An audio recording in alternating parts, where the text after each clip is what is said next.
am live. What's up, guys? It is I, Supersonic, again for the third time, playing Super Mario Brothers, which is a game I'm more familiar with. So this should be a much better time. And I am also joined by my Mario sister, Skybills. Hello everybody, how are you doing? Great to be able to do commentary for the Supersonic. Looking forward to both of your runs. Yeah, I'm glad you could be here. She will be commentating for the majority of the run. I will be pretty much quiet most of the time since I'm going to be trying to nail the... Well, my English doesn't make sense, but I'm going to try to get a specific cool glitch in the run, so I'm ready to go when you are.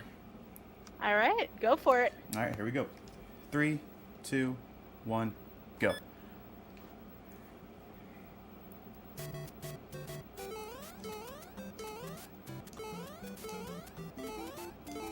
I believe I have an idea of what kind of glitch you're going to try to pull off in this. It's one of my favorites, Jim. I'm going to wait till it happens, though, because I don't want to spoil it for anyone who may have not seen it before. I'm sure some people in the chat already know what I'm talking about, but for those that haven't seen this, you guys will be in for a treat. So, one of the key things that makes SMB1 such a difficult speedrun is to play at a high level, your movement has to be very precise. I mean, if you've ever seen the highest levels of the any percent runs, that gives you an idea. Now, I don't know if you're going to be doing any flagpole glitches here, Supersonic, to save those seconds and frames and such, but not easy to pull off by any means. If I get a chance to do flagpole glitch, I'll go for it. Okay. I'll hold you to it. I just gotta find the right opportunity to get it. Alright, so since this is a warpless run, we're not going to be seeing any of the warp zones, sorry. We're not going to be seeing, by the way, the negative warp zone either in 1-2, and I believe all that does is take you to the minus world, which is a water level over and over and over and over. So that's no fun. We're going to just do all the levels in the run. Exactly. If I was playing the FDS version, that would have given me like 3 extra minus levels, but I'm on the NES version, so even if I did do that, you wouldn't see it.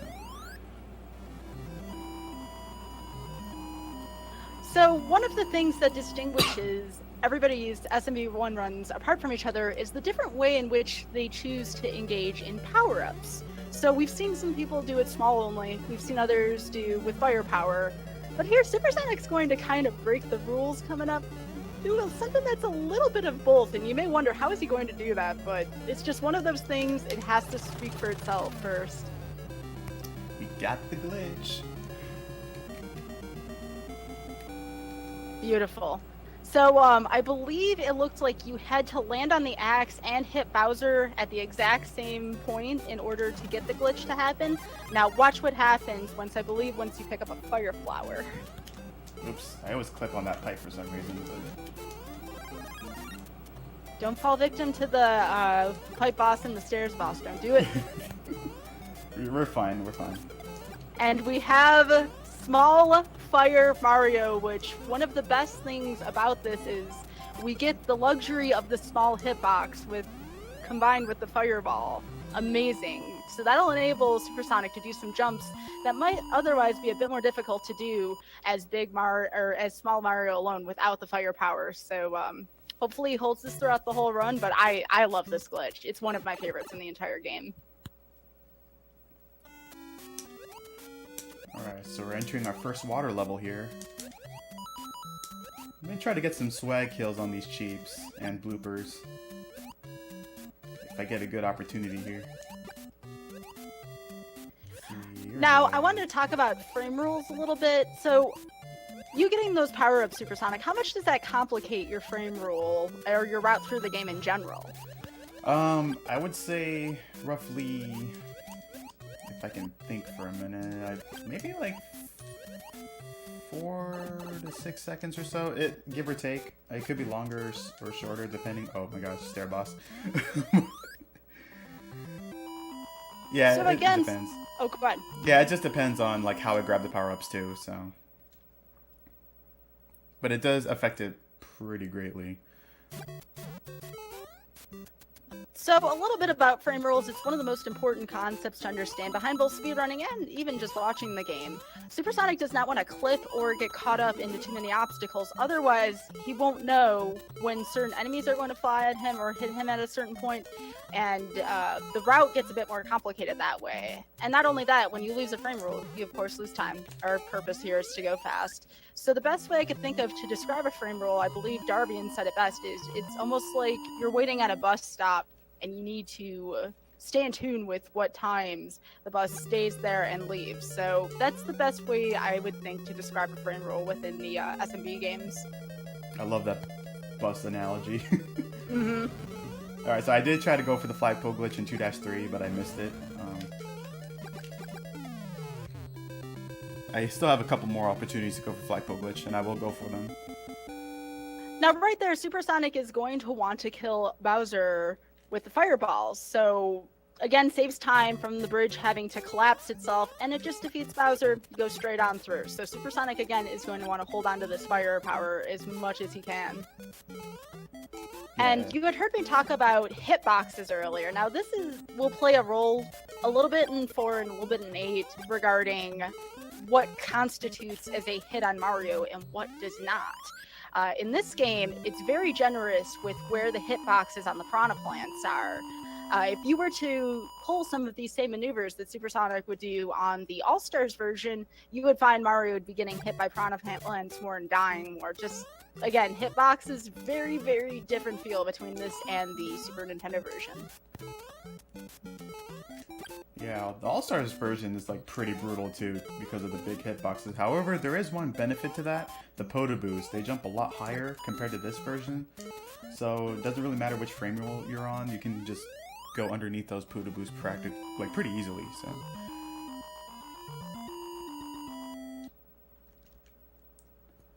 watching your flagpoles like every single time, I'm waiting for it.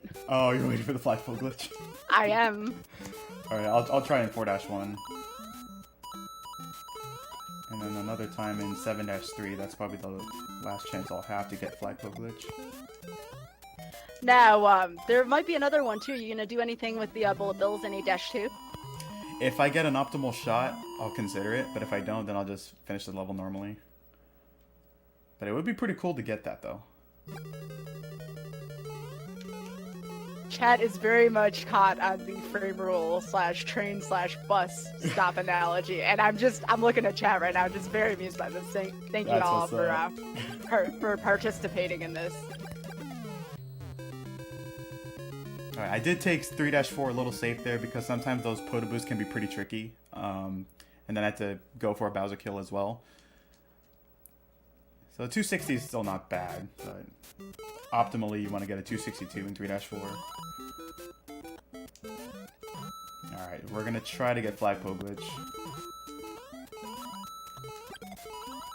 Also, here comes some of the hitboxes we were discussing earlier, so I expect to see some of these jumps right there. Well, actually, he's going for the shoot technique here. Isn't even gonna bother with even taking a chance. He's just shooting down the piranhas. I clipped into the block, but I just missed the input for the last frame. So that was actually a close attempt at flagpole glitch. Not bad, though. Still, very good attempt. We saw just a piece of it. Now, what happens there is, I believe, don't we miss out on part of the fanfare for flagpole glitch? You just don't see the flag go down, and it saves a frame roll. Every frame roll counts, though. Yeah, it saved like 0.35 seconds specifically. That's how much a frame roll is, or 21 frames if you want to be more technical. So 4-2 is one of the most famous levels. Unfortunately, not warpless in any percent, but 4-2 does avoid the vine in any percent. But since we're not warping here, we're not going to see that. But very cool glitch to be shown. And again, 4-2 was a battleground quite often for any percent. So go back and watch the any percent run at some point, and you'll see what I mean with 4-2. Oh, we're at 4-3, and there was actually one thing I forgot to mention. Should have mentioned this back in World 1. You will notice that Supersonic will always keep an eye on his timer. I believe he doesn't want a 1, 3, or 6 on his timer once the level completes. Otherwise, we get fireworks, and fireworks are no bueno for speed.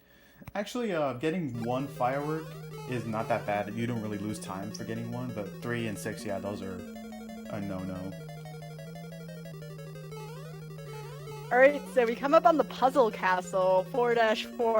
4-4's puzzle isn't that bad. Once you have it down, you're really not going to forget it, even if you haven't played Mario 1 in quite some time. Very clear pattern to this one. And nice! So he gets the run under Bowser, and then still gets the fire kill there to avoid the bridge from collapsing. Very nice.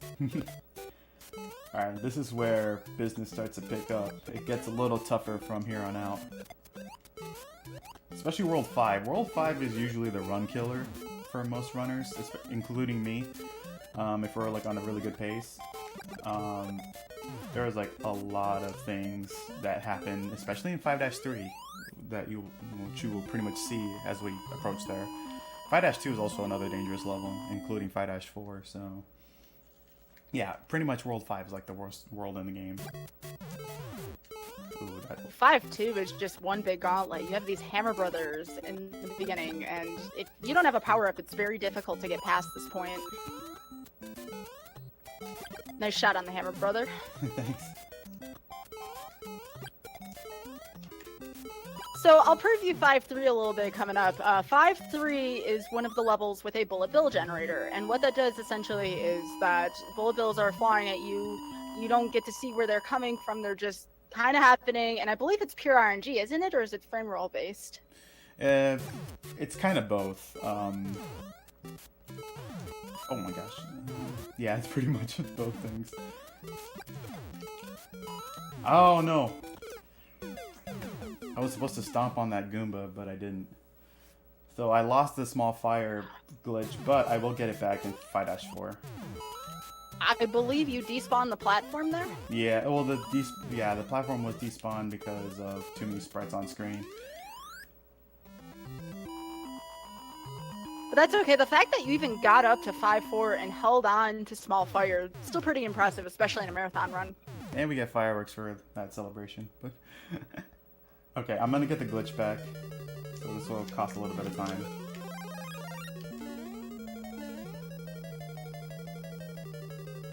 Alright, I'm gonna let you work through this for a sec.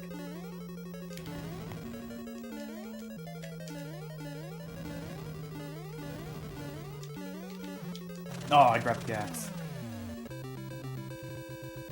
I was trying to like get in the perfect position because Bowser jumped backwards, but I jumped a little too far. So, in this case, since I don't really have many opportunities to get small fire, I'll just stick with big fire. So I'll grab the power-up in this level here. Makes sense, and SuperSonic's gonna want to have firepower even if it is big firepower in 6-2, because there's so many piranhas and your routing is so much better when you have a fire flower for 6-2, and you'll see what I mean in a couple minutes here.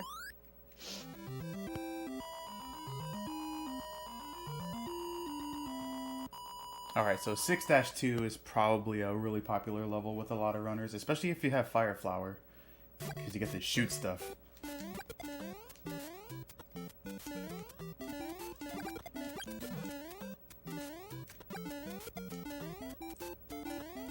So again, I believe we're going to see, yep, just right through all the piranha plans. 6-2's route dramatically changes when you have a power-up, and for the better, too. Obviously, you don't want to be going through this level without fire. Just too much to miss out on otherwise. I believe I'm seeing some despawns here, too, some of the piranhas.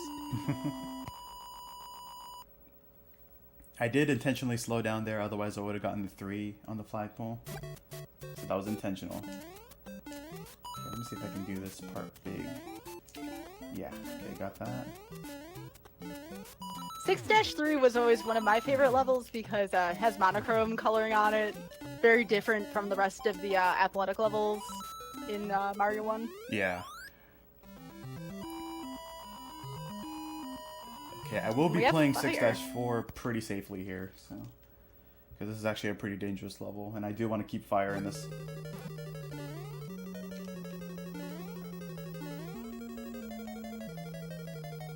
Good fire bars here. Gonna wait on this one. Let's shoot down the lizard. we go. Now, if you're playing through 6-4 and you're wondering, wait, have I seen this level before? You have. 6-4 is actually a clone of 1-4, except we have more fire bars, I believe, and Bowser is shooting hammers now. Fun. Oh, yeah. He's become a hammer bro himself. And also, since he throws hammers, if you shoot fireballs while he's throwing hammers, it will lag the game.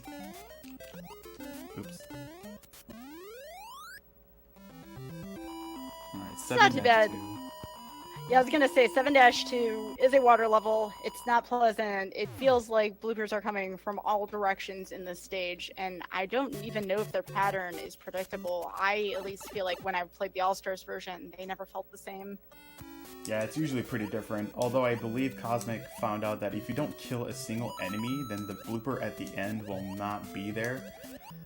But there will be some instances where you do have to shoot them down. Like here, I gotta do that. Probably that may change whatever will appear at the end of the level. So I'm really hoping I don't get that bad blooper at the end, otherwise I would have to like kind of dance around with it and avoid it. On the bright side, though, you do get to shoot a lot of things in 7-2. That's always fun. That's true. Okay, I didn't get the bad blooper, so we're good. Alright, good deal. No stair boss either.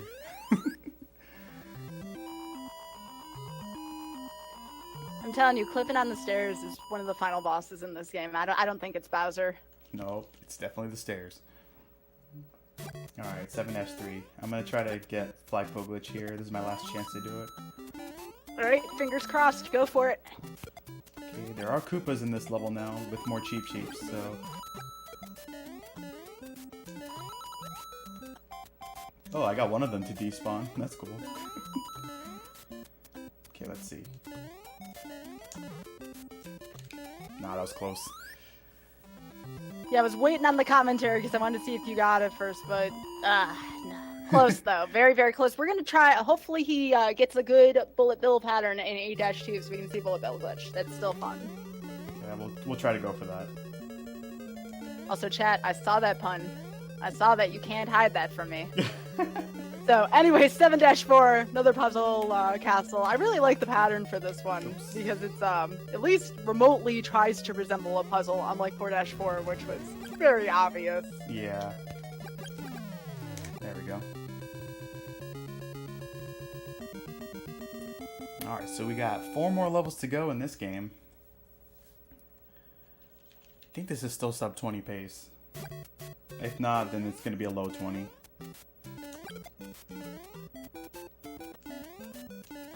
Yeah, considering everything so far, this is excellent pace. Now, are you used to being in this part of the game with Big Fire Mario? Is it going to make any kind of difference for you? Oh, like when I was doing, when I was grinding warpless to get a sub 1910, I learned Big Fire Mario, so this is all pretty familiar to me. Whoa, that was close. I don't know how I survived that. I would have fell into the pit.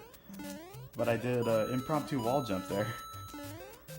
I'm not gonna say anything and just let chat react to that because, oh my goodness, if I didn't have a warning about that, I might have been kind of on the edge of my seat during that, to put it lightly.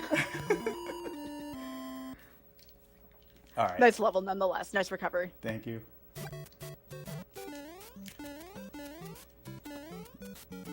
And especially with Big Mario, you gotta do a lot of duck jumps as opposed to Small Fire Mario. So that's why learning Big Fire Mario is a little more difficult, but not too bad. Now you would think that 8-3 is one of the more difficult levels. It's actually 8-2. There's way more jumping, more projectiles being thrown at you on average. I think 8-2 is one of the most difficult levels of the game. Yeah, I was gonna wait for an optimal shot, but I didn't get the shot I wanted, so we kind of passed on that. No, go fast first. You know that's your priority. You are good. 8-3 is not that bad when you have fire. Although you gotta kind of be careful on how do you shoot the fireballs, especially with these hammer bros coming up. Because sometimes when you kill a hammer bro and they're about to throw a hammer, they can throw it backwards. So that could be one thing to watch out for. Alright, we're at the final level. Yeah, there was a question in chat real quick, if you can answer it. They wanted to know if the mini Mario fire glitch was possible in All-Stars. I don't recall seeing it there, but I could be wrong. I don't do that glitch typically on that. No, and Small Fire Mario doesn't work in All Stars version. The hitboxes are really different, and they fixed that, which kind of sucks. Uh-oh, I got hit.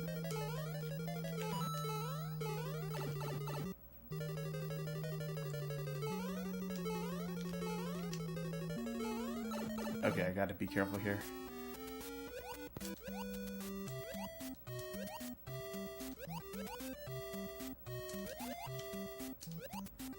I think this will just miss the sub 20, but that's okay.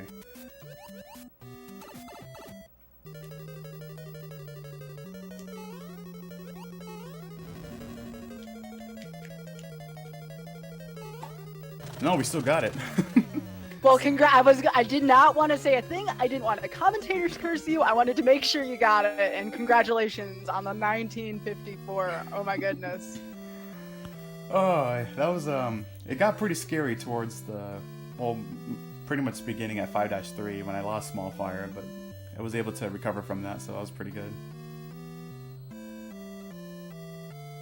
Yo, thanks for the GGs, everyone. Oh my gosh, chat's going crazy. Well, yeah, I mean, you pulled off glitches, you attempted flag pull a couple times and nearly had it. Very impressive run. I enjoyed this run of SMB1. Well, thank you, appreciate that. But of course, that's not all for me. I still got one more game coming up, which is Super Mario Bros. 2, the Japanese version, which is also known as the Lost Levels, and this will be played on the actual FTS, so stay tuned for that shortly. And again, please bop Supersonic's follow button. He very much deserves it. He runs this.